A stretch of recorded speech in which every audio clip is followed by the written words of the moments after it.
Welcome to ஏகாந்த சமையல். நீண்ட இடைவெளிக்கு பிறகு ஒரு வீடியோ போட்டிருக்கேன். என்னை ஃபாலோ பண்ணுறவங்களுக்கெல்லாம் ரொம்ப நன்றி. ஏன்னா இன்றைக்கி தான் சில பல காரணங்களால் வீடியோ போட முடியல. இப்போ தான் நீண்ட இடைவெளிக்கு பிறகு போட்டிருக்கேன்.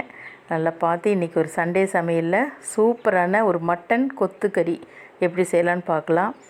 அதில் என்ன ஹைலைட்டுன்னு பார்த்திங்கன்னா, முட்டைக்கோசு போட்டு செய்கிறோம் நம்ம மட்டனில். வாங்க நம்ம இதை எப்படி செய்கிறதுன்னு வீடியோக்குள்ளே போய் பார்க்கலாம். ஃபஸ்ட்டு ஒரு சீன்சட்டி வச்சுக்கோங்க.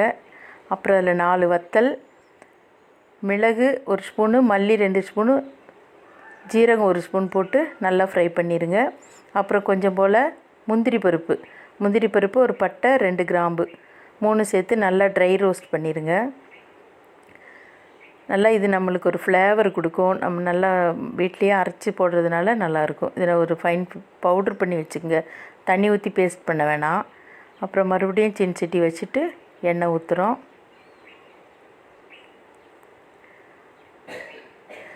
உங்களுக்கு தேவைக்கேற்ப நான் ஒரு 4 ஸ்பூன் எண்ணெய் ஊற்றிருக்கேன். நீங்கள் உங்களுக்கு எண்ணெய் வேணாலும் யூஸ் பண்ணிக்கலாம். பட் நான் இன்றைக்கி கடலை எண்ணெய் தான் யூஸ் பண்ணியிருக்கேன். அதில் போட்டுட்டு ஃபஸ்ட்டு பச்சை மிளகா போடுறோம். பச்சை மிளகா நல்லா பொரிஞ்ச உடனே சின்ன வெங்காயம் தான் ரொம்ப டேஸ்ட்டாக இருக்கும், நல்லாயிருக்கும். சின்ன வெங்காயம் போட்டுருங்க. சின்ன வெங்காயம் போட்டுட்டு நல்லா ஃப்ரை ஆன உடனே பொடியாக நறுக்கின இஞ்சி பூண்டு பொடியாக நறுக்கி வச்சுருப்போம். அது ஒரு நல்லா வதக்கிக்கிங்க. நல்லா கொஞ்சம் நல்லா வாசனை வர்ற அளவுக்கு ப்ரௌனாக வதக்கிட்டு அந்த இஞ்சி பூண்டு பொடியாக நறுக்கி வச்சுருக்கோம் அதை போட்டுட்டு அதையும் ஒரு ரோஸ்ட் பண்ணிக்கலாம். நல்லா ரோஸ்ட் பண்ணிவிட்டு இஞ்சி பூண்டு அரைச்சி வச்சுருக்கோம். அதில் பூண்டு இஞ்சி 2 சேர்த்து ஒரு டேபிள் ஸ்பூன், ஒரே ஒரு டேபிள் ஸ்பூன் வரும். அதையும் போட்டு நல்லா மிக்ஸ் பண்ணிக்கோங்க. நல்ல ஒரு அரோமா ஸ்மெல் வரும், நல்லா வாசனை வரும். அந்த டைமில் நீங்கள் இப்போ தக்காளி போட்டுக்கலாம். தக்காளி ஒரு சின்ன தக்காளி ஒன்று போட்டிருக்கேன். ரொம்ப போட்டுறாதீங்க, டேஸ்ட் மாறிடும். ஒரு சின்ன தக்காளி நல்லா சிகப்பு கலராக இருக்க ஒரு சின்ன தக்காளி போட்டு நல்லா ஃபைனாக மிக்ஸ் பண்ணிடுங்க. அப்புறம் தேங்காய் சில்லு நம்ம ஒரு 2 தேங்காய் பத்தை எடுத்து அதை நான் சில்லாக பண்ணி வச்சுருக்கேன். அந்த சில்லும் போட்டு வதக்கிங்க. அது ரொம்ப டேஸ்ட் கொடுக்கும்.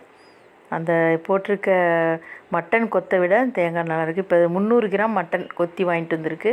அந்த 300 கிராம் மட்டனை அதை அப்படியே உள்ளே சேர்த்திக்கோங்க. சேர்த்துட்டு ஒரு ஃப்ரை பண்ணிவிட்டு கொஞ்சம் போல் மஞ்சத்தூள் அதுக்கு மேலே, ரொம்ப போட வேணாம். ஏன்னா மஞ்சள் போட்டு நம்ம ரன்னிங் வாட்டரில் கழுவி வச்சுருக்கோம். அதில் கொஞ்சம் போல் மஞ்சத்தூள் போட்டுட்டு நல்லா கிண்டிடுங்க. கொஞ்சம் கல்லுப்பு போட்டுக்குங்க. கல்லுப்பு போட்டு நல்லா ரோஸ்ட்டாக ஆகிற வரை வச்சுட்டு நம்ம மெஷர்மெண்ட்டில் 1 கப் தண்ணி போதும். இதுக்கு அளவெல்லாம் கிடையாது. அந்த மட்டன் முங்குற அளவுக்கு தண்ணி ஊற்றி ஒரு லிட்டு போட்டு மூடி வச்சுருங்க. மூடி வச்சுட்டு ஒரு 20 மினிட் நல்லா வேகட்டும். அதுக்குள்ளே இடையில ஒரு கிண்டி விட்டுறலாம். ஒரு 20 மினிட் கழித்து நம்ம திறந்து பார்க்கலாம். நல்லா தண்ணி நம்ம ஊற்றின தண்ணியெல்லாம் ஓரளவுக்கு சுண்டி நல்லா வந்திருக்கு, அருமையாக வந்திருக்கு. இப்போ இந்த ஸ்டேஜில் என்ன பண்ணுறேன்னா கேபேஜ் போடுறோம். அது அங்கே முட்டைக்கோஸ். யாருமே மட்டன் கொத்துலி அதில் பார்த்துருக்க மாட்டீங்க. இந்த வீடியோவில் பாருங்கள். அந்த முட்டைக்கோஸ் அவ்வளோ டேஸ்ட்டாக இருக்கும் சாப்பிட்றதுக்கு.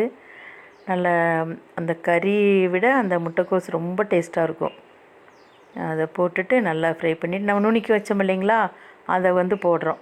நுணுக்கி வச்சு அந்த பவுடரை நல்லா ஃபுல்லாக தட்டிட்டு அதை நல்லா ஒரு கிண்டிக்கிறோம். இந்த ஸ்டேஜில் நீங்கள் உப்பு பார்த்துக்குங்க. எனக்கு உப்பு போதுமாக இருக்குது, நீங்கள் உப்பு பார்த்துக்குங்க.